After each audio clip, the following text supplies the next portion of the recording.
Welcome to the Mental Fitness Podcast in partnership with NUE, that's NUE, where we explore real tools and stories for building mental strength in the modern world.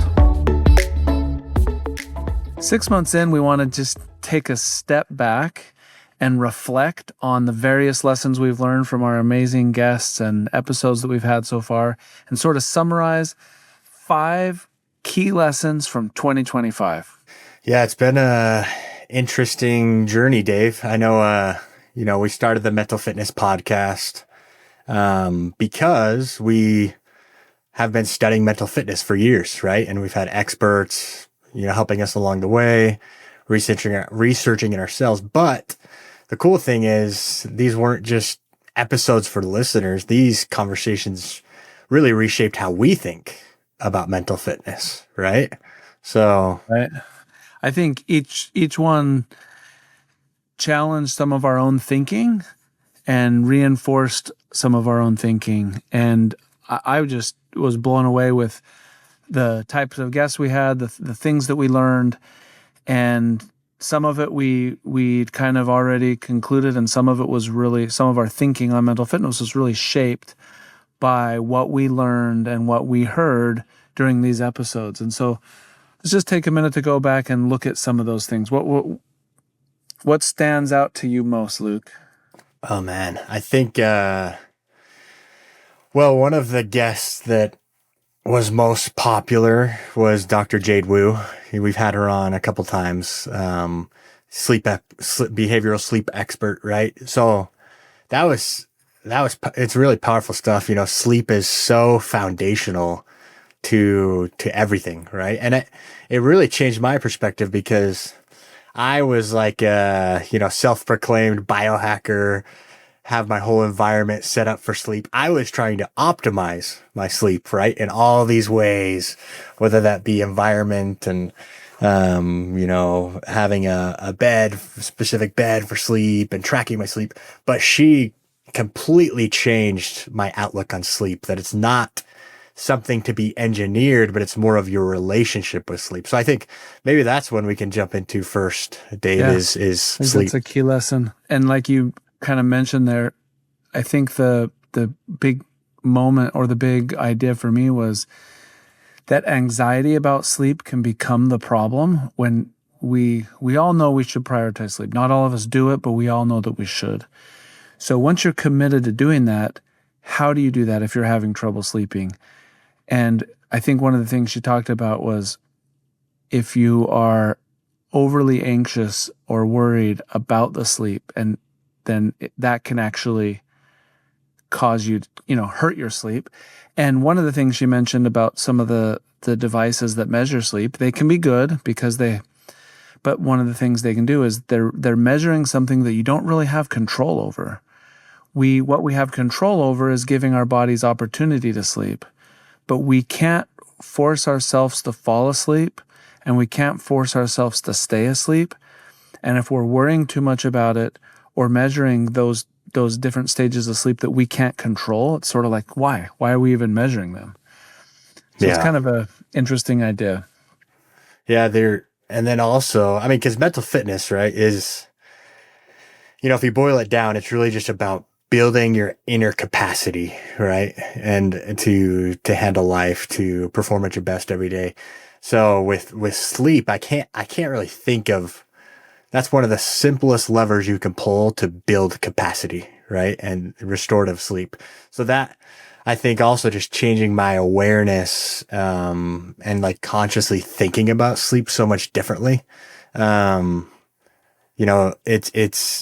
It's really changed how I build my capacity, right? Like we've talked about it many times off episode about you have a few nights of bad sleep and it really impacts every aspect of your life, right? But when you welcome sleep into your life, I love how she talked about that, where, sleep is a really good friend.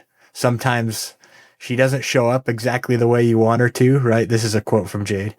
But she always has had your back. She always shows up, right? So sleep's always there for you. So, nurture that relationship with sleep and see how that capacity builds in your life. Yeah. I think it's good that this is the first key lesson, because like you said, we've had her on a couple of times to dive specifically into the science of sleep. But in other episodes with other guests, we had medical doctors, we've had therapist, psychologist, Dr. Wu a couple times, but all of them say the number one thing you can do, the number one thing you can do for your mental health, for your physical health, it's the lowest hanging fruit, is just good sleep. And so I think we knew sleep was important, but I think in all the episodes we've done and all the experts we've talked to, it's become apparent to me how important it is. And yet, I did a LinkedIn survey. How many hours of sleep do you get? I was shocked. I was happy that the majority of people were in the 7 to 8 range. I mean, 8 plus is even better, but I was shocked how many people were less than 5 or 5 to 6 hours. And I was like, we all know this is so important, but we're just not prioritizing it. And it's become even more apparent to me how important it is. And when I am sleeping well, I notice it in everything. I'm more motivated to work. I'm able to focus more on my work. I feel better mentally. I feel better physically. All of the above. What do you think? Is there any like key lines or quotes or one-liners you could think of back from episodes that really resonated with you? Well, I mean, you've already quoted Dr. Wu, but one of them is sleep is not an engineering problem. And you mentioned that as well, that like that's hard. I think she continues, quote, if we just work harder, work smarter at it, then we can optimize sleep. But that can actually be counterproductive. And I think that in her book, as well as in the episodes, the interviews we've done with her, that's kind of a lesson, is we can provide an opportunity to sleep, but we can't over optimize it or engineer it. Yeah, no, that's true. And maybe another thing I really, really liked is just changing your perspective on sleep, right? Sleep is fuel in a way that food is fuel and water is fuel, right? So like just seeing how key it is, I think that's, again, probably the simplest lever you could pull with some of the biggest impact in regards to mental fitness is sleep. Right. And kind of how sleep fits into the sort of broader mental fitness equation. There's the 3 pillars of mental fitness: connection to self, connection to others, and health and vitality. In health and vitality, sleep is one of the primary aspects of that. It's sleep, nutrition, exercise. And really in that, it's not just about squeezing more capacity or output from our body. It's really so that our minds can function best. And I just had an experience recently. I'll share this. I was talking to a friend who called me early in the morning and was very distraught about a personal problem. And they went on and on and on, and I could tell that they were very dysregulated. And I paused for a minute and I just asked this person, how are you sleeping? And he said, not very well. I've been up half the night and I've been up for like 3 days in a row and I'm not sleeping well at all. And I was like, okay, I think the best thing you can do right now is just get some good sleep. But they were so stressed that they were having a hard time sleeping. But it was interesting to be able to recognize that that's the way I could help that friend the most, more than anything else, is just help them to choose to prioritize sleep. A couple days later, they says, hey, thanks. I really just put everything down that next night, got a good night's rest. I feel a lot better. It doesn't solve all your problems, but it's hard to solve problems when you're sleep deprived. Yeah, great point. Yeah, so that's sleep. I think that's a key lesson. We both agree that's a huge one from 2025. What would you think is next on the list, Dave? Well, another episode that I've referred to a lot of people, that we've also received a lot of really popular or really good feedback from our listeners, was with Todd Olson. The title of the episode was "Small is Bigger, Slow is Faster." That's where we talked about nervous system regulation and all those things. And that there was a lot of key themes in that episode that we keep coming back to that have been kind of foundational in our understanding and our shaping of the idea, the philosophy of mental fitness. Yeah, that's true. Well, I love the title, Small is Bigger, Slow is Faster, right? Because I think that's a key part of mental fitness is it's these small daily things, right? It's not making huge grand changes in your life. I know he's specifically talking about nervous system regulation and, don't go do any crazy big breathwork things. Just start being more aware. But one concept I did love there was the window of resilience or the window of tolerance concept, right? When he explained, hey, when we're under stress and doing that long term, that window of tolerance narrows, right? And when that window narrows, what used to, not bother us yesterday is bothering us today. Like we just don't have the capacity to handle life the same way when we're, so that helped me is like being more aware of my window of tolerance and my window of resilience. That was a cool concept. Yeah, I think a good application for day to day is if you're feeling more irritable or impatient or ornery or short-tempered than usual, then that's a good time to reflect and say, what's happened to pull me outside of my window of tolerance? And it's usually we had some negative experience that we haven't really thought through or processed. It could be due to sleep deprivation. It could be due to, other things around like sleep and nutrition and exercise. But often, maybe we had a bad interaction with a loved one at home in the morning, or we heard some bad news, and we haven't really recognized that thing that happened either the day before or earlier that day has sort of thrown us off. And now we're snapping at a coworker or a family member for something totally unrelated. And so when we feel snappy or when we snap at someone and we recognize it was unjustified, we can sort of rewind the clock and go back to like, what got me feeling this way? No, I totally agree. And back to the window of tolerance concept. Again, I loved it, but another thing he said was, it's not necessarily stress per se, right? It's when you're outside your window, you handle stress so differently. I think that's a key aspect of mental fitness, because when you have the capacity to handle stress isn't the problem. It's the capacity, right, is the problem.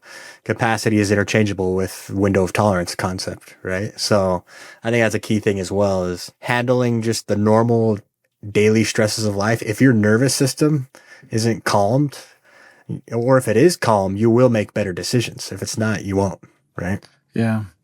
One of the analogies that Todd talked about in that episode that has really stuck with me is he talked about the cheetah hunting the gazelle. And, we talk about fight or flight. The cheetah comes at the gazelle knows they have no chance fighting the cheetah, so they run. They choose flight over fight. And then let's say that the gazelle gets away. What does the gazelle do after the fact? After the cheetah tires out and stops chasing it, it will go and shake and shiver and release that adrenaline, that energy. It was literally running for its life. And that's a traumatic, stressful experience. And then that animal will go release the energy, often seen in the form of the body shivering. But we as people are the only mammals that don't, I think the quote from Todd says, we're the only mammal that doesn't do well releasing trauma. And basically, our minds get in the way of that natural process that other animals don't struggle with. And so that trauma gets locked in our bodies and can stay with us for a long time, sometimes even years, and affects and narrows our window. And so it was really interesting for me to think of it from an innate biological standpoint, that there's chemicals released in our body during traumatic and stressful situations, and that there should be a normal, natural way of releasing that stress, but we sometimes hold on to it. Yeah, that was very interesting. The only mammal that doesn't do well releasing trauma, humans, right? So, and go back and listen to that episode. I think there's a gold mine of like practical things you could do, building awareness around nervous system regulation, but also just some practical tips. One of those was the 4 R's, right? Recognize, respect, regulate, and reframe. And in a quick summary, recognize the state you're in. He talked about it's very important to map your own awareness around your nervous system, right? Like, hey, what triggers you or what sets you off? So like recognize the state you're in, have some inner respect, right? The second R, and self-compassion towards yourself. And then regulate. Obviously, there's so many different ways to regulate your nervous system. And we dive into that in that episode. And then reframe. He called it restory, right? But really, reframe, kind of goes along with that self-compassion and tell yourself a different story. You're a human being and this is normal and you just need to have awareness to calm your nervous system. Yeah. I liked at the end of that episode, we just gave him a bunch of rapid fire questions and we asked him something about his favorite quote or something, or his favorite one line. And he quoted from his business, but he said, quote, "Feeling safe enough to fall in love with life and to risk living fully." And I thought that was just sort of cool, because I think a lot of the clients' trauma, he does a lot of trauma work, and a lot of the clients he works with, if you've been the victim of trauma in the past that you're still dealing with of any form, then I love that, feeling safe enough to fall in love with life, because sometimes that trauma really holds us back. And while we talked in that episode a lot of practical tips of ways we can widen the window and deal with stress and things on a day-to-day basis, I think another big takeaway was, for those who've been through really traumatic past, you may need to see a trauma therapist. That's not something that you can just undo yourself if you've held on to that for years. Yeah, that's a good point for sure. You know how this fits into mental fitness and the connection there? It out of the 3 pillars, connection to self, requires that regulation. If your nervous system's constantly activated, your resilience collapses, right? Like we talked about. So regulation is truly a foundation of long-term performance. Well, I think being able to connection to self is all about understanding your nervous system response to stimuli, understanding why that thing that your spouse said or your child said to you, why that set you off. Like being able to understand that and recognize, oh, okay, that's an important part of emotional intelligence, self-awareness, is being able to understand those things. Okay, Luke. So those are 2 key lessons. First, sleep. Second, slow is faster, small is bigger, nervous system, self-regulation. What's another, if you think of some of our other episodes, what's another key lesson? Yeah, I think it's identity. And what I mean, and this was an interesting one because going into the mental fitness podcast, we were aware of this, but for me, at least personally, this was a theme across many episodes. Identity, being, internal traits versus like your external role, right? So it's really reshaped the way I think about mental fitness holistically. I think identity is a massive part, right, of mental fitness. Yeah, we've had 4 athlete guests, all competing, who have or are competing at the highest level. 2 former Olympic gold medalists, former NFL player, D1 volleyball player. And what's interesting is there's a common thread and theme in all of them, and it is relating to identity. Identity is not your role, what your current role is or what your current title is. Those can disappear, but your identity cannot. And the reason this is such a common theme among athletes is it's very easy for athletes to have their identity tied up in what they're currently doing and their current level of performance. And all of us have this in our lives. We're all professionals at something, and that something is going to end one day. But for athletes, sometimes the intensity of that role and then how dramatically and quickly those things can end, either because a season ends or the Olympics is over or there's an injury that just abruptly ends it. When your whole identity is tied up in that and it's just ripped out from you, ripped out from under you, it can completely throw you for a loop. And that's a common thing among athletes. Even athletes we have an interview, like Michael Phelps talked about his post-Olympic depression because his whole life was focused on the Olympics. And then when the Olympics was over, there was this period of time after each Olympics where he just felt like there was no purpose to life. Yeah. Well, it's easy to see how you can get caught up in your role, right? Because, you know, for most people, at least, your whole life revolves around role, whether that's to produce income, right? Or it's performance based, like the performance makes you feel good in your current role, right? But who you are is much deeper than what you produce, right? Like that was a key thing. It's who you are is, again, those internal traits. One of my favorite quotes I wrote down from Sai was this. He said, "It was coming to the realization that everything that made me a really good athlete, that was my identity. It wasn't the athlete. It wasn't being an NFL player. It was all the effort I put in, the man that I became through going through all the hard things. That was my identity. And that identity can be carried into anything." Yeah, that's cool. And he talked about how he's taken the lessons he learned from football and sports into his career and into his family and other areas. I think it's also just interesting. You know, there may be some listeners that, you know, I don't know how to relate to that. I'm not a professional athlete. But this is more common than you think. For parents, but particularly mothers, when you reach that empty nester phase. A mom who's poured her whole life for 20 to 30 years into her children, and her identity is in being a mother. And then while that role of mother never ends, it changes dramatically when your children are out of the house and adults and independent. And so that happens then. It happens to people when they retire from their careers. It happens when, you know, you've served in a capacity in any organization and then that just ends. And so this is really common. I think that the athletes experience it at a very intense level because of the abruptness and the timing of things. But it's important for all of us.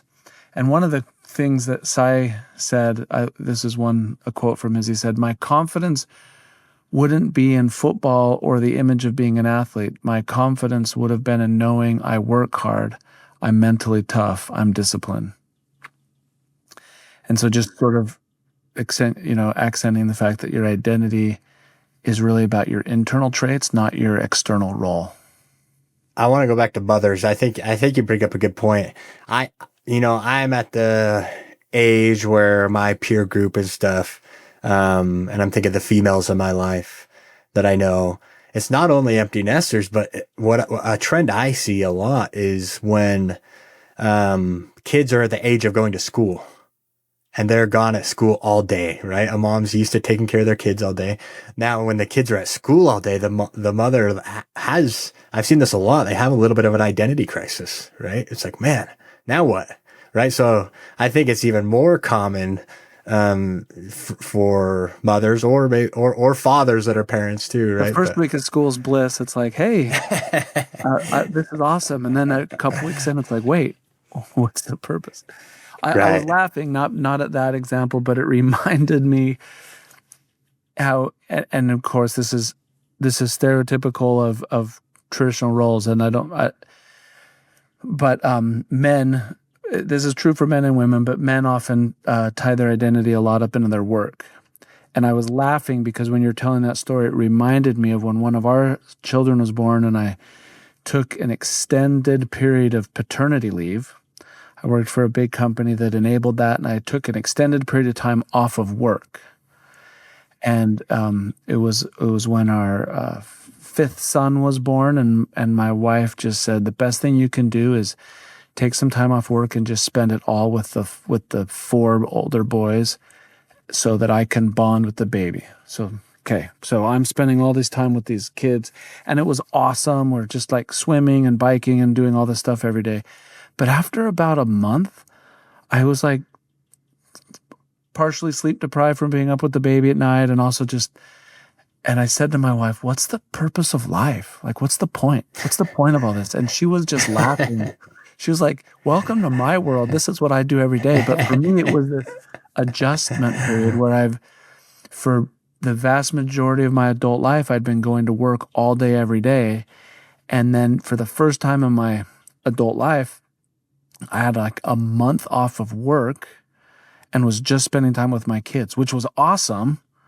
But I started to like feel like almost, is the purpose of life just to go have fun with your kids? Like I was just kind of very reflective, which just made my wife just start laughing. She thought it was hilarious. But it was it's the same concept of when your current role changes, you tend to start to wonder about the purpose of life.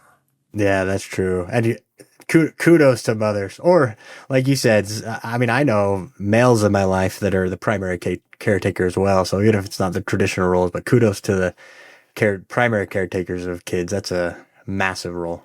But a connection to mental fitness, connection to self goes much deeper than achievement or your current role, right? That true connection to self, that pillar, right, requires your identity to not be dependent on performance, which really requires deeper self-awareness there. Yeah. Amen.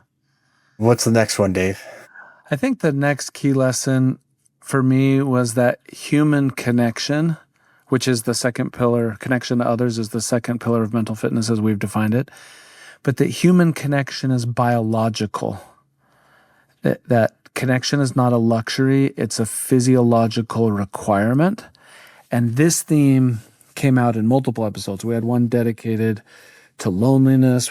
But it came out in the discussion with Todd. It came out in several of the themes. But that we as human beings, more than any other, and there's other mammals and other animals that are very social, but more than any other living animal, need connection to others.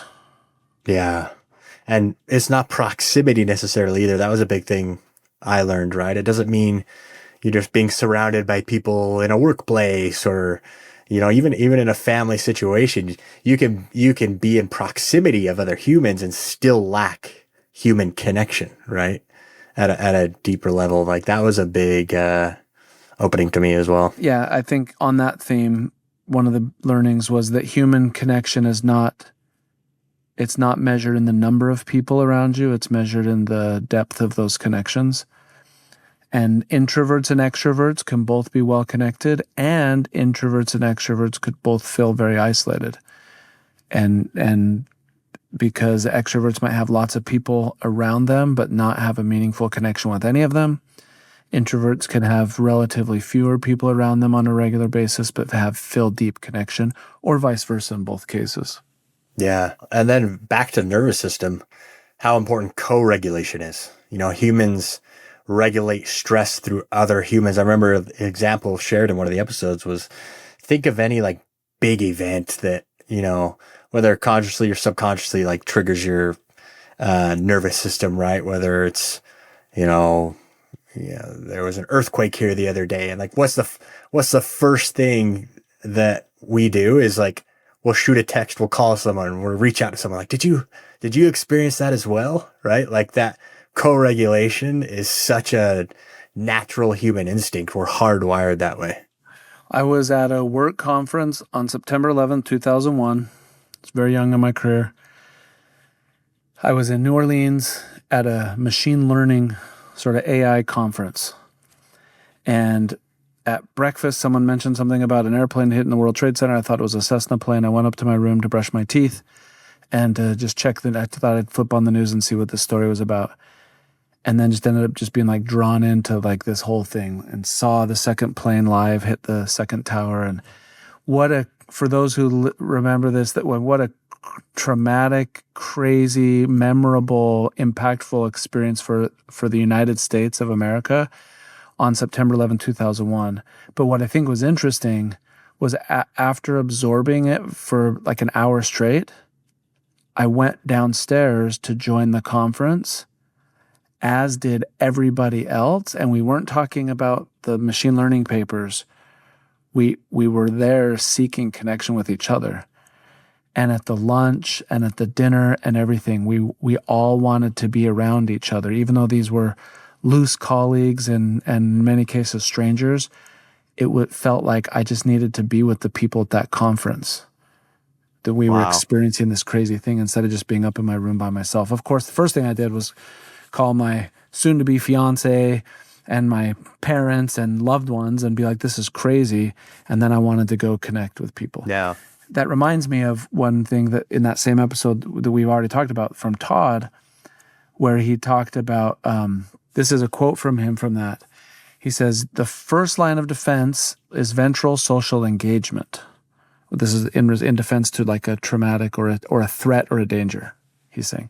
And then he continues, when we receive a threat to our nervous system and we can't solve that with social engagement, we automatically go to fight or flight. Mm-hmm. And that's his quote. And so other animals, when there's a threat, they go to immediately into fight or flight. Human beings, first line of defense is social engagement. And only when that's not available do we resort to fight or flight. That was a huge new idea for me, was how social engagement is a biological response to threat. Well, your 9/11, your time and place where you were at that moment is a perfect example of that. I'd imagine you guys supporting each other in that conference just on that wasn't orchestrated. It was very natural, right? It was instinctual for you guys to support each other in that way. So that makes sense. I agree with that. Well, and you would think maybe like half the people went away or weren't there. I feel like that lunch and that dinner that day and the next day were more packed than normal for that kind of conference. Yeah. It was like everyone just wanted to be with the group. Yeah. We knew obviously a human connection is a massive pillar to mental fitness, very, very important, which is why we focus on it. But I think it was, in the least, it was cemented in our minds that mental fitness is not something you build in isolation, right? Building it through relationships, communities, being open with others, empathy, like connection to others is a massive foundational thing for mental fitness. Yeah. In fact, when we discussed loneliness, I think one of the big surprising data points was that chronic loneliness is as harmful to your life expectancy as smoking 15 cigarettes a day. Yeah. And that loneliness, chronic loneliness dramatically shortens someone's life expectancy and leads to deteriorated health. I just thought it led to sadness, but that sadness it's biological, and that our bodies are not as physically healthy when we are lonely and lack that connection. That was powerful to learn. And it's not because loneliness puts carcinogens in your lungs, obviously, right? But it's because that chronic stress and that state of chronic stress can have as much damage to your body. And, people die earlier because of it, right? It's crazy. I think we've all seen examples of this, maybe with our grandparents or loved ones, or we've read about it, stories where people are relatively happy and then a spouse dies. And then the surviving spouse who's by all measures healthy and would have the expectation to live much longer, dies in a short time period thereafter. That loneliness literally kills them. That deep human connection that they had so long in their life is now gone. And I think that's we've seen that or heard those examples, and those are real examples. All right, this show is all about mental fitness, and here's something most of us don't admit. Everyone has those moments when you feel overwhelmed, stuck, or unsure, and what's actually going on in your head. That's why we built New. New is a mental fitness platform designed to help you clear your thoughts, reflect, notice patterns, develop habits, and get support that fits who you are. It remembers your goals, your wins, the things you're working on, and helps you stay on track. Not therapy, not toxic positivity, just real support when you need it. If you want to be part of the early access group, head to talkwithnew.com. That's talkwithnue.com. Sign up now and get 3 months free. So we've talked about four of the major themes so far. Sleep is foundational, right? Small is bigger, slow is faster. Nervous system regulation was huge. Identity, right? That deserved to be focused on, and then human connection, right? Number 5, I think, is, and this crosses all aspects. You think of sleep, you think of self-awareness, you think of connection, you think of nutrition, anything. Mental fitness is daily. That's a huge thing. It's not reactive. Yeah, it's not only not reactive, it's proactive, it's preventative. Yeah. To be mentally fit, we're not waiting till something breaks down to respond to it. We're building strength. And just to take the analogy a little further, I think if you think of therapy that helps us in response to a problem. First, I would just like to note that therapy should be temporary. It should not be permanent or long-term. Therapy is how we are working through and healing from experiences. But I think of physical therapy. You get injured or you tear a muscle or you have a surgery, then you go to physical therapy to rebuild that strength. And when injuries happen, whether it's through traumatic experience, we need to go to therapy, or whether it's physical injuries and we need to have physical therapy and surgery. But mental fitness is like physical fitness. It's building, it's those daily things that we're doing to build the muscle strength, the emotional resilience, which will prevent further injury. If you strengthen your ankles and your feet and your legs, you're not going to sprain your ankle as often. Yeah. If you're not doing any of those things, a simple trip could be a hospitalized injury. Yeah. To take that physical analogy a little bit further,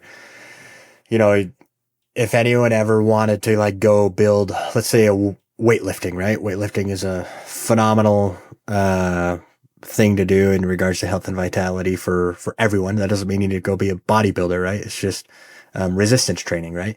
But if you want to get good at resistance training, if you want to grow muscle, it's the consistent act of it, right? It evolves through consistent daily behaviors. If you stop working out, you lose the muscle, right? So it's the same thing with mental fitness. Your identity, those eternal traits, right?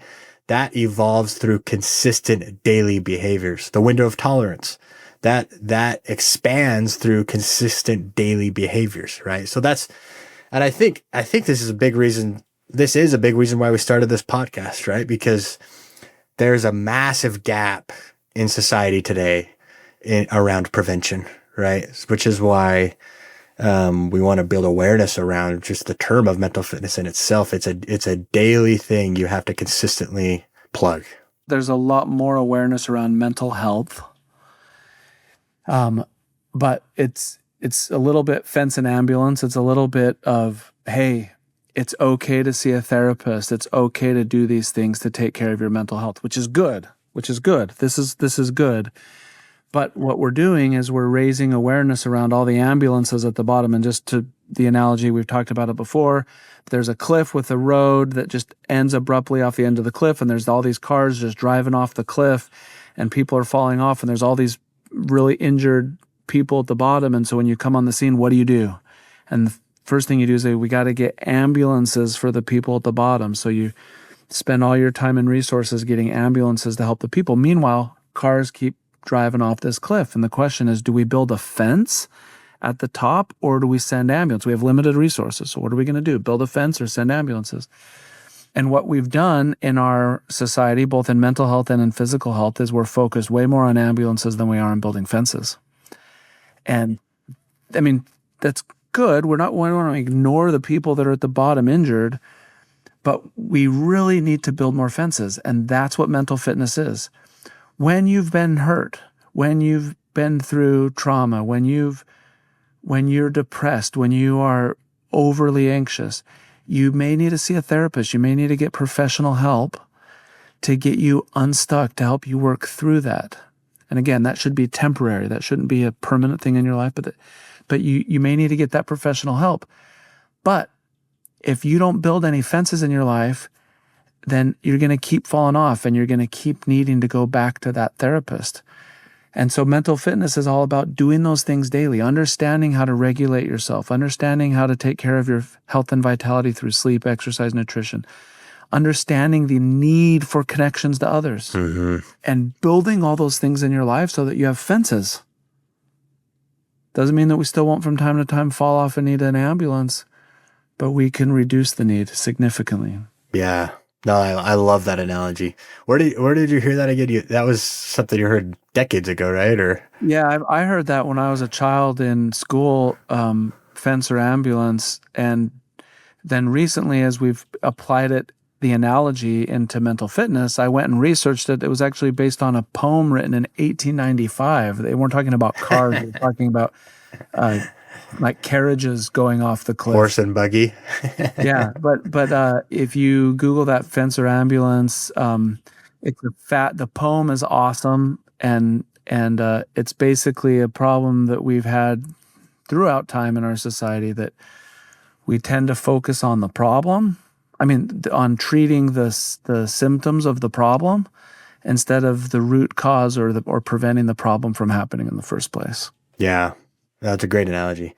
One of the other areas of just mental fitness daily that this is something Dr. Morgan talked about that really resonated with me, or at least opened my eyes to, is the principle of like active recovery.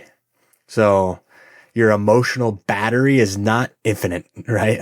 Like that episode was on burnout, I believe, and stress and burnout and such, right? So what active recovery actually is and how to do it, right? Because it's not, scrolling on TikTok. It's not, watching Netflix at the end of the night. Like, active recovery requires you almost to do nothing, right? And like that's true active mental recovery and being built into your system. Yeah, truly resting your mind. We heard that from at least 3 different guests. I'm thinking Dr. Morgan, Dr. Wu, and Dr. Lathan, the neuroscientist.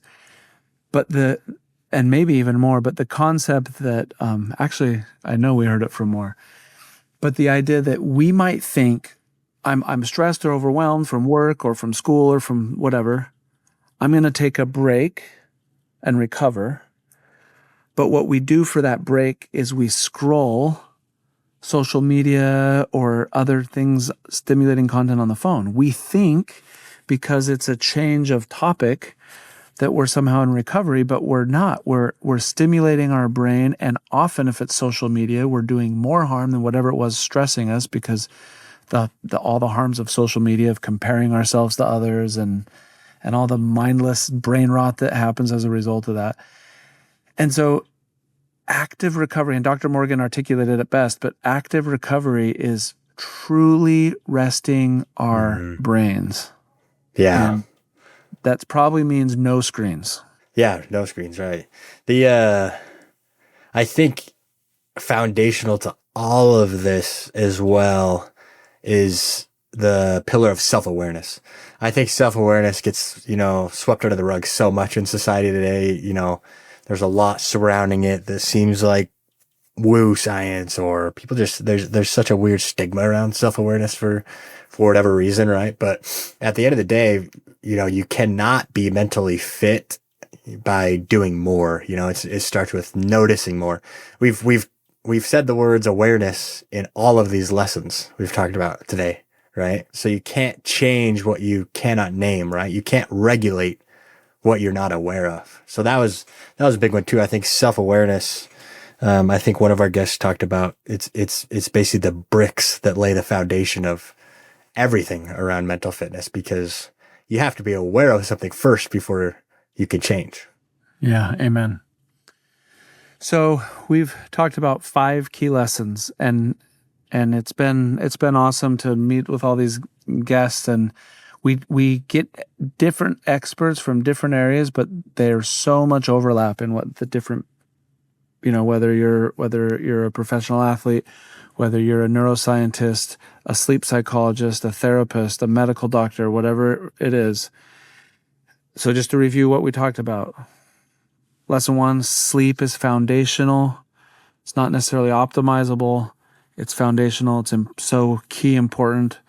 Second lesson, small is bigger, slow is faster, how important it is to learn about nervous system regulation, starting very small to make progress there.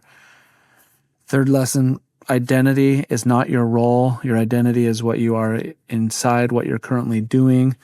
Might change, but your identity doesn't change. Lesson 4, human connection is biological. Loneliness kills. Connecting with others is a natural biological response to difficult experiences. And then that 5th lesson, mental fitness is daily, proactive, preventative care, not reactive. Yeah. I think the last thing I'll say, and then I'll let you have some closing words if you want, Dave, is mental fitness it's not a state. Again, it is a practice. It's a verb, right? So I would challenge any listener, all listeners, to try actually applying these things in your life. Just give it a whirl. Try it out. If you see the benefit in your life, if you think any of this is worth sharing, share some episodes with friends. If you think this is important, leave us a review, a comment, right? And so we can spread this reach to others as well. Yeah, and taking a lesson from that second lesson, small is bigger, slow is faster. If any of this resonated, pick one thing and one thing only and do something very simple in that. If it's sleep, find one small thing you can do to start to work on improving your sleep. If it's some other category, identify one thing that you can do, but then work at it each day until you develop it into a habit. And this is useful. Like and share, comment, spread the word. You can also find resources on mental.fitness, the website.